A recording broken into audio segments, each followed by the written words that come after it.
আওয়ামী লীগের আমলে অবৈধ নির্বাচনে অংশ নিয়ে দেশবাসীর কাছে ক্ষমা চাইলেন জাতীয় পার্টির মহাসচিব একাংশ মুজিবুর রহমান চুন্নু।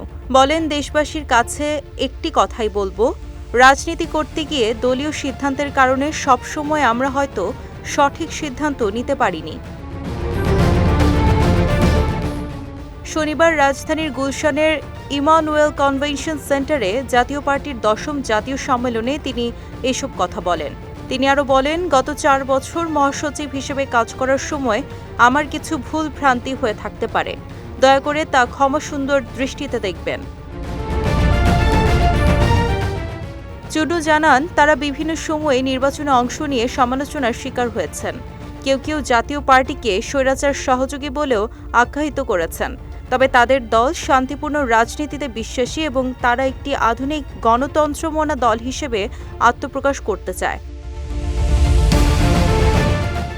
তিনি বলেন, আমরা দেশের মানুষকে নিয়ে এগিয়ে যেতে চাই। সব নিয়ম কানুন মেনে আমরা এই কাজগুলো করব।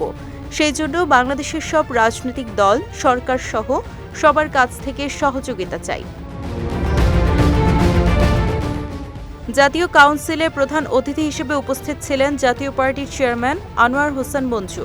কাউন্সিলের সভাপতিত্ব করেন দলের ভারপ্রাপ্ত চেয়ারম্যান ব্যারিস্টার আনিসুল ইসলাম মাহমুদ।